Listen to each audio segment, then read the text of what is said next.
Hey guys, so I've been meaning to do this video for a while because I get asked a lot about what my books are that I'm reading, or what fashion books do I read, or on my current reading list. I was going to save it for a video, the video that I've been wanting to do every weekend but had keep getting busy. But I decided to just do a plain video on what fashionable books I'm reading right now. I tend to read a lot of books at the same time, so I never just have one.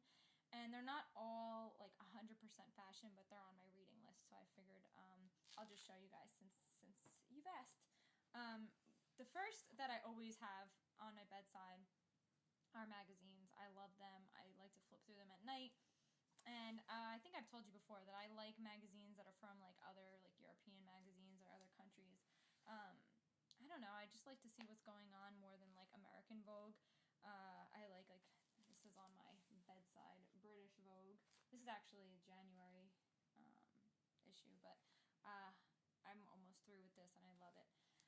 Another one next to mine is Paris Vogue, and American one, Harper's Bazaar with J-Lo on it. This is for February, which I don't think I've even begun to flip through this, so I can't wait to kind of go through it. I always get backed up on magazines. It takes me forever to get through them.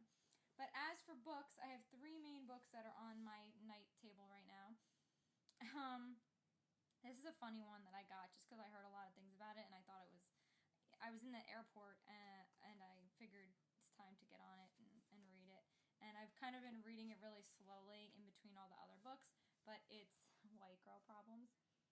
And I have first thought it was a true, true story, and then I realized it wasn't, halfway through. But it's just really funny for anybody just to read it, because it's totally above and beyond. It's just a funny book. About just different things, this girl, things she goes through and everything. So it's pretty funny. And I actually think there's a Twitter following for it, but I have to look. I remember I looked a while ago that there was, but it's pretty funny. It's by Babe Walker. She's a real person, but it's not her real life. The next book that I've kind of revisited a few times, because it's full of information. If anybody who's thinking about getting into the fashion world of business, it's the Gilt Groupe Girls by Invitation Only. This book is amazing. It is full of such great information and so useful. I just love it. I would recommend it to anybody. I think it's a wonderful book, especially if you're breaking into the tech world of fashion. I think it's just fantastic. I love it.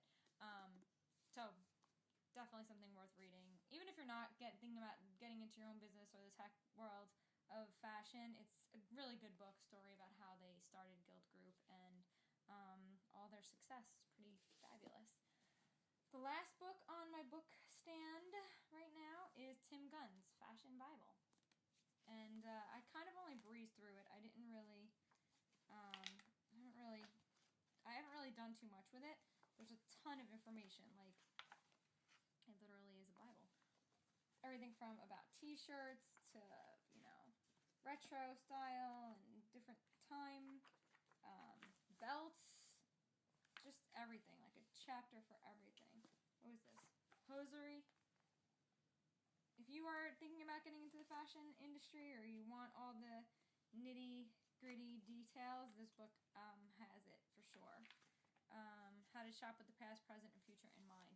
That's something I'm really interested in. I don't do a ton of vintage shopping myself, so I like to learn a little bit more about that. But it's a history of everything in your closet, pretty much, is what it says. But it's a really good book. It's a New York Times bestseller, and worth it to check out. I have a whole bookshelf of fashion books, but those are what I'm reading right now. And then this one it's not fashion necessarily, but I actually met him and then got his book, and his name is David Pollock, and he's fascinating, and I'm actually amazed with his work. And his book is called Just Stop the Lies, and it's secrets the beauty industry doesn't want you to know, and it is fantastic. I mean, literally, it breaks down everything you need to know, what chemicals are in beauty products, what's causing diseases. Just really, really, really good. It breaks down the information of what you need to look at for the labels to make sure that they're good for you. I've been trying to stay away from like parabens and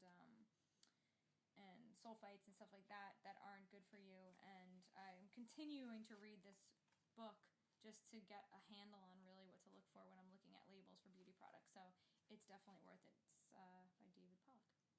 And that's it. Those are the books that are on my nightstand right now.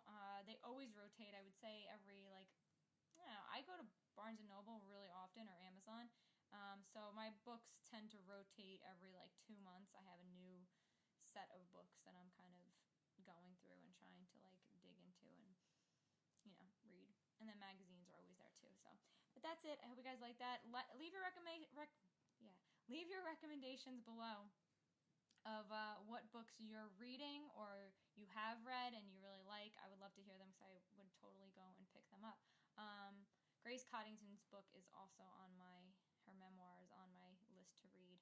I actually haven't purchased it yet just because I have all these books and I try to go through them before I really dig into another books, and it just sits there for a while. So, but that's another book that's on my list. That's it. Leave your comments below. I'd love to hear them. I'll see you guys soon. Thanks for watching.